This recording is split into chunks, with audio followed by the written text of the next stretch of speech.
Hey, welcome. In the world of global business, you might be losing impact with just a single word. Today, we're going to look at 3 super small vocabulary swaps that can make a massive difference in how your message lands, especially when you're talking to an international audience. It's a really good question, right? Especially if you work across different cultures. You've nailed the big ideas, but are the small, everyday words you choose really helping you or kind of getting in the way? We're going to focus on just a few examples that can sometimes cause a little confusion when you're speaking with a modern American business audience. So to make this real, we're going to dive into a few examples from Filipino English. And let's be super clear about this from the get-go. Filipino English is an absolutely valid and rich dialect. It's got its own history, its own nuances, just like British or Australian English. So our goal here isn't to correct anybody's English. Not at all. It's really about adding a few more tools to your communication toolkit, so you can adapt to your audience, especially in those specific international situations. All right, with that said, let's jump right into our first super simple swap.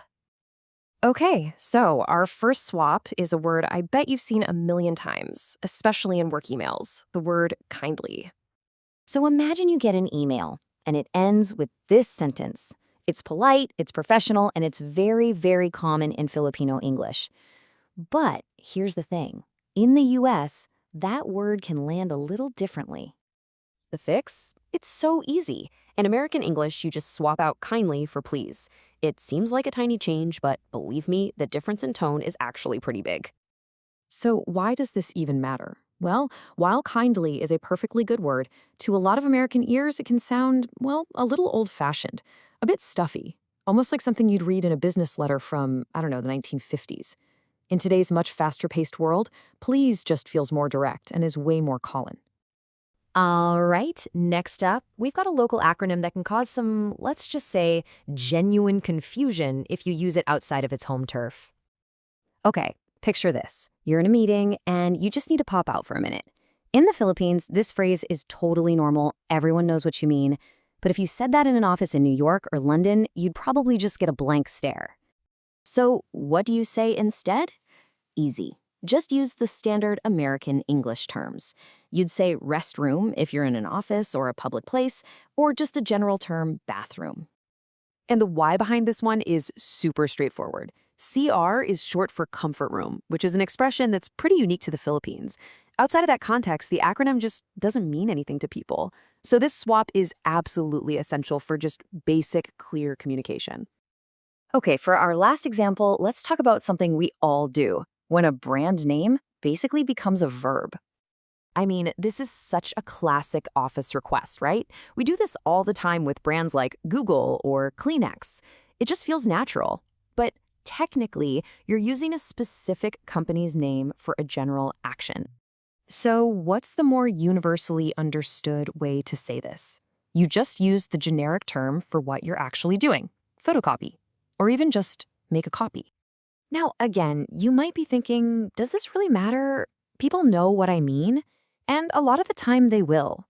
But using photocopy is just cleaner. It's more accurate. It's a tiny detail for sure, but it's one of those things that just makes you sound like a really precise and clear communicator, no matter what brand of copy machine is sitting in the corner. All right, so that was a lot of info. Let's do a super quick recap of the 3 simple swaps we talked about for making your communication crystal clear across the globe. So what are the big takeaways here? First, try swapping out the very formal kindly for the more direct and modern please. Second, instead of the local acronym CR, use the universally understood restroom. And finally, for that extra bit of precision, go for the generic verb photocopy instead of a specific brand name. Look, at the end of the day, it's just about being aware of these little, subtle differences. Making these tiny shifts can have a massive impact.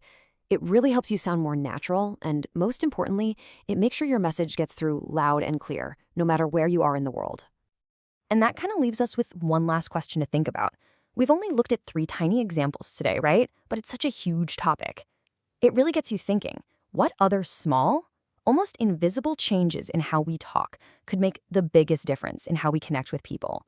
Something to chew on. That's it for this breakdown.